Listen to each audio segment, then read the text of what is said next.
Hi everyone, this is Jesse Johnston with the Prana Kitchen. Today I'm going to show you how to make apple and beet ravioli.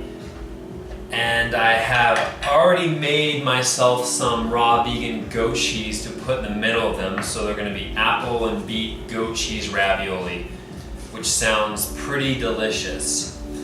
What I'm going to start by doing first is putting a little bit of lemon juice. I have half a lemon here, so that's going to be about a tablespoon. And then a little bit of olive oil into this bowl right here. Because the apples will start to turn brown as soon as I start slicing them. And so I want to put them in this bowl as soon as I start slicing them. And this is called a ceramic slicer. It's got a blade and it works like a mandolin. If you know what a mandolin is, it actually sets up and I don't have to hold it, and then I will press the apple or the beet across it and it'll make slices. I don't have a mandolin yet, so I'm going to use this. This is my safety glove because these blades are very, very sharp. Same with on a mandolin.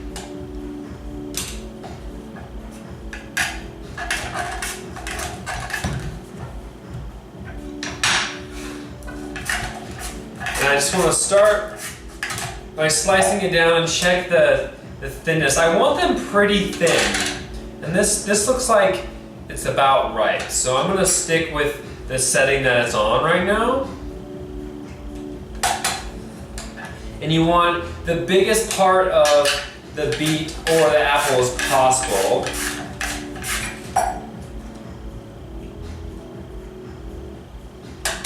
And you'll see how they start to kind of fold up like this. The lemon juice and olive oil will also help stop that from happening.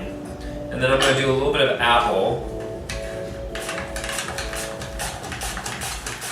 And I want to get to where they're nice and perfect. Look at this. This is going to be amazing.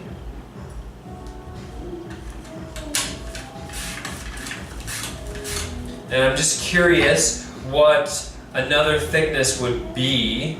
So I'm going to go up one notch just to compare the two.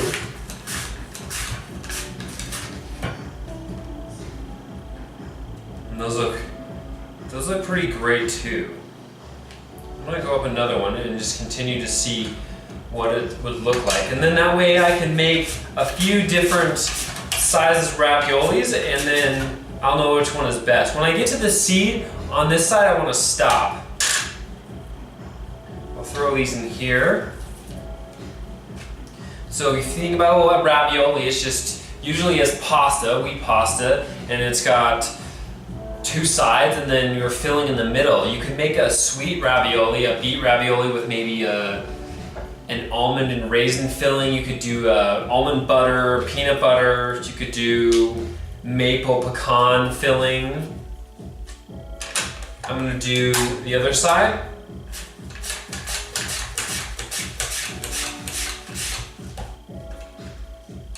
And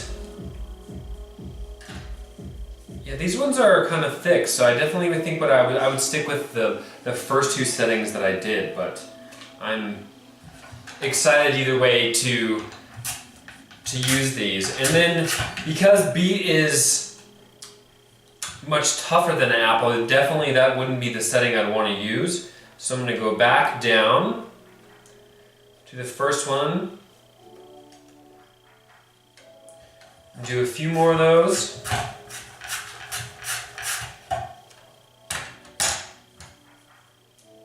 And then I'm just going to get my hands in here and coat them all with some of this lemon juice and olive oil.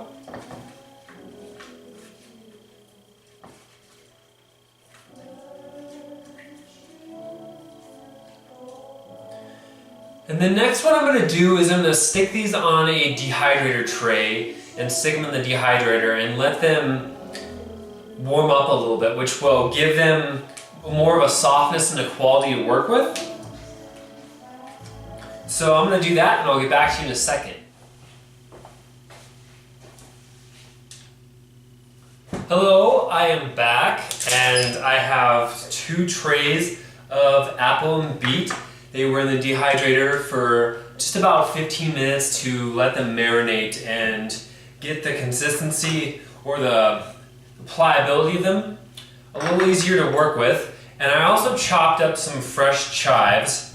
Chives go well with beet and apple and goat cheese, and that's what we have over here. So I'm going to take some of this fresh chive and place it in my goat cheese that I made. And you could use any type of cheese you want in your as your filling, any raw vegan cheese. And I'm just going to stir this up here. And then I'm going to place a little bit of the cheese on the center of a piece of apple and a piece of beet. And all you have to do is place it in the middle and then take another piece and then set it on top and then press it down and kind of seal it. A little bit of the cheese might come out, but that's okay. That's just delicious sneak peek of it. And we're going to set them on the dehydrator tray. So all I'm doing is kind of just going around the edges, and now it makes this nice little seal. It looks like a awesome ravioli.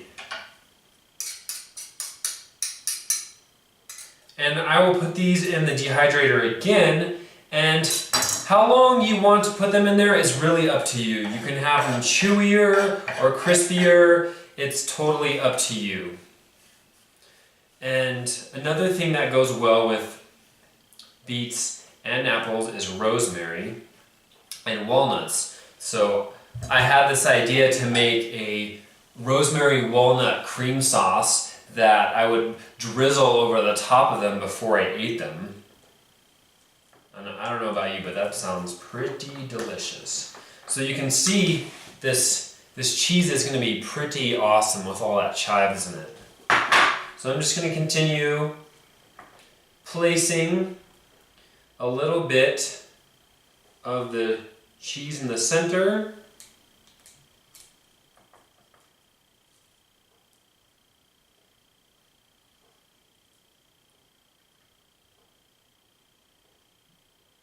And I'll just continue going through all these until they're all full. So here I have a finished tray of these amazing little raviolis, and it took me just a few minutes to do this, and I cannot believe how awesome this is. I've never made these before, and the way they seal is just perfect, and I have a whole tray of these, and it took about 10 minutes to put this all together. And I'm going to stick these in the dehydrator for about 10 or 2 hours, and then see what they look like, and I'll let you know and show you when they're done. Alright everyone, I wanted to show you them now because every time I peek in and look, I just can't help but taste one, and when they're finished, I'll probably have a plate of 2 ravioli, and so I'm going to show them to you now. These are amazing. I cannot believe that they're raw. They taste just like ravioli. It's amazing, and they're so adorable. They look just like the little pasta raviolis that we're all used to, and it's amazing. All it is beet and apple sliced thinly, and then raw vegan goat cheese that I made. And when I made that goat cheese, it was just macadamia nuts, some lemon juice, and a little bit of water, and some salt. So that's like 5 ingredients for this stuff. There's no refined flours, there's no dairy, there's no gluten, it's all raw. And what's amazing is the apple ravioli has a sweetness to it, and so does the beet. It's just not the sweetness like an apple, and they both have an amazing flavor. And I don't have rosemary, so I'm not going to show that sauce in this video, but I will definitely make these again. And when I do that in the future, I'll just incorporate the sauce with it, because I'm sure that I'll think of something new to put in the middle, and I want to share that with you. But super simple. This did not take long at all. Super delicious, super healthy. So if you liked this video, please like it, please share it, please comment, and stay connected, and thank you for watching.